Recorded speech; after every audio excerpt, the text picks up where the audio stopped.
Welcome to the next exciting developments of The Young and the Restless.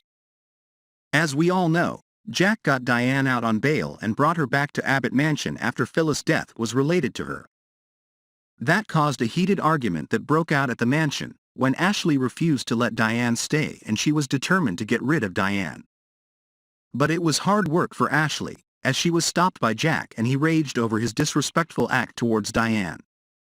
Then Ashley came up with a plan to get rid of both Jack and Diane, and Ashley began inviting the Tucker back to the mansion to help her. Meanwhile, Jack is planning to marry Diane, but is stopped by Ashley. She feels worried for Jack and the future development of the company. Ashley thinks the controversial relationship between Jack and Diane will cause a huge damage to her family and it cannot be repaired. So, Ashley is coming up with a perfect plan to remove Jack from the position of CEO of the company. To do that, she desperately needs Tucker's help. Ashley's image was also greatly affected when Diane was arrested and charged with the murder of Phyllis. That made Jack very angry and raged towards Ashley. He was shocked when she secretly planned to carry out a coup against him. Jack then gave a warning to Ashley when her plan failed, and he said that it was Ashley who first caused huge damage to the company. Meanwhile, Tucker couldn't stand the way Jack treated Ashley, so he stood up to her, which brought Jack's anger to a climax. Tucker's unrelenting act of coming to the right moment and perfecting it touched Ashley's heart.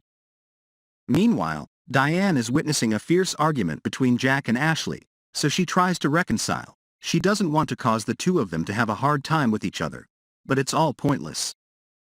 Ashley then claims that Diane is not a family member, so Ashley hasn't heard anything from her. Therefore, Ashley believes that it was Diane who realized the problem that she and Jack often quarreled with. Ashley thinks that it is Diane who is the happiest when watching the two cousins' feelings increasingly fracture. But that infuriated Jack, and he insisted that Diane was not just a family member but his fiancée. It was more than Tucker. It touched Ashley's self-esteem, and she suddenly announced to everyone that she and Tucker were engaged. After hearing Ashley's words, Jack and Diane were surprised, but the one who was most shocked was Tucker. Of course, it's a piece of news that Ashley has come up with and that has made Tucker so desired for so long, so he's happy to do it. It was a very powerful blow that Ashley used against Jack. It was also the weapon for her to remove Diane from their families' lives. Will Ashley's plan work? We invite you and your friends to watch the next exciting developments.